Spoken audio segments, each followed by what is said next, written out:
వర్షాకాలం వచ్చిందంటే చాలు వాన వరదతో పాటు ఎన్నో రోగాలను కూడా మోసుకొస్తుంది. దీంతో చాలా మంది దగ్గు, జలుబు, జ్వరంతో పాటు అనేక రోగాల బారిన పడుతూ ఉంటారు. ప్రధానంగా ఇంట్లో ఉండే చిన్నపిల్లలు అస్వస్థతకు గురయ్యే ప్రమాదం ఉంటుంది. అయితే ఈ సీజన్లో రోగాల బారిన పడకుండా ఎలాంటి జాగ్రత్తలు తీసుకోవాలి, వైద్య నిపుణులు ఎలాంటి సూచనలు చేస్తున్నారో ఇప్పుడు తెలుసుకుందాం.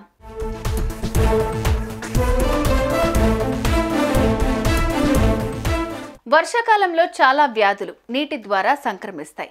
మీ శరీరం ఇన్ఫెక్షన్లకు గురవుతుందని, తద్వారా అంటువ్యాధులు, దీంతో ముందే జాగ్రత్తగా ఉండాల్సిన అవసరం ఎంతైనా ఉందని నిపుణులు చెప్తున్నారు.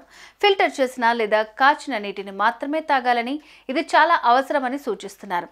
ఈ సీజన్లో ఆరోగ్యంగా ఉండేందుకు వేడి చేసిన ఆహార పదార్థాలు మాత్రమే తినాలని, స్ట్రీట్ ఫుడ్ జోలికే వెళ్లకూడదట. అపరిశుభ్రమైన పరిస్థితుల్లో తయారు చేయబడిన వంటకాలు తినడం ద్వారా వివిధ రకాల అంటువ్యాధులు సోకే ప్రమాదం ఉందని చెప్తున్నారు. ప్రధానంగా ఇంట్లోకి దోమలు రాకుండా చూసుకోవాలని, ఏమాత్రం నిర్లక్ష్యం చేసిన డెంగ్యూ, మలేరియా, టైఫాయిడ్, చికెన్ గున్యా వంటి వ్యాధులు వచ్చే అవకాశం ఉంటుందని సూచిస్తున్నారు నిపుణులు.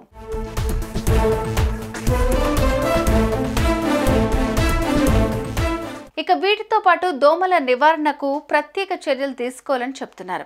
ఈ సీజన్లో ఆరోగ్యంగా ఉండాలంటే వ్యక్తిగత పరిశుభ్రత కూడా ఎంతో ముఖ్యమని, సబ్బు మరియు నీటితో మీ చేతులను క్రమం తప్పకుండా కడగాలని తెలియజేస్తున్నారు.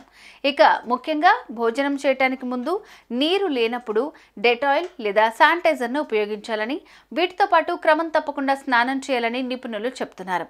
ఆరోగ్యం విషయంలో ఎలాంటి తేడా అనిపించినా అస్సలు ఆలస్యం చేయకుండా ముందుగా దగ్గరలోని వైద్యుని సంప్రదించాలని నిపుణులు సూచిస్తున్నారు.